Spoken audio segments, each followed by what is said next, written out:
Mambo vipi? Karibu tena kwenye Me and the Graduates, podcast inayobeba sauti ya wahitimu, vijana wanaopambana kutafuta nafasi zao kwenye maisha, kazi na ndoto zao. Mada ya leo ni tumia elimu yako kupata pesa, usisubiri elimu yako ikupe pesa. Kuna vijana wengi wamehitimu, wana vyeti vizuri, wana knowledge, lakini bado wamekuwa na maisha magumu. Na sio kwamba hawajasoma. Tatizo kubwa ni namna wanavyotazama elimu yao. Wengi wetu tuliaminishwa kwamba ukimaliza chuo maisha yanaanza automatically, kwamba cheti pekee kinatosha kukufanya upate pesa. Lakini huku nje mambo yapo tofauti. Kuna kijana mmoja unaweza ukamkuta kila siku analalamika hana kazi. Lakini ukikaa naye chini unagundua kabisa ana skills nyingi sana. Tatizo ni kwamba yeye mwenyewe hazioni kama zina thamani, kwa sababu amekuwa akifikiri sana kuhusu title ya kozi aliyosoma kuliko uwezo alioupata. Mfano, unaweza ukakuta mtu amesomea marketing, anafikiri mpaka aitwe marketing officer ndipo aanze kuona elimu yake ina maana. Wakati huo huo anaweza kusimamia Instagram page ya biashara, kutengeneza matangazo, kusaidia biashara kupata wateja, lakini pia kuandika captions zinazovutia. Na watu wanaweza kulipia hizo service kila siku, lakini yeye bado anasema mimi sina kazi. Lakini mwingine unaweza kumkuta amesomea marketing.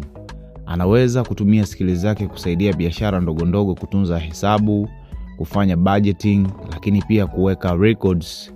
Lakini anasubiri ofisi kubwa ndipo aanze. Wakati mwingine opportunity haiji kwenye mfumo aliotegemea. Vijana tunatakiwa kuelewa kwamba dunia ya sasa hailipi sana kwenye vyeti. Inalipa uwezo wako wa kutatua matatizo.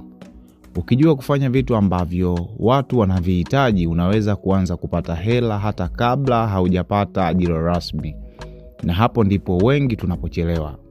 Wanasubiri kuajiriwa ndipo waanze kutumia skills zao baada ya kuanza na walichonacho. Na najua kuna mtu anasikiliza hii episode sasa hivi anaona kama maisha yamesimama kwa sababu tu hajapata kazi inayofanana na kozi yake. Lakini nataka nikwambie kitu kimoja ndugu yangu. Inawezekana kabisa pesa yako ipo nje ya jina la diploma yako au degree yako. Ulijifunza vitu vingi sana wakati uko chuoni. Ulijifunza communication skills, computer skills, report writing, customer care, data entry, presentation skills na skills nyingine kibao ambazo zinaweza kukupa income. Tatizo ni kwamba wewe au watu wengi tulifundishwa kutafuta ajira na sio kutengeneza value. Usidharau ulichojifunza na usikae kusubiri mazingira perfect ndipo uanze.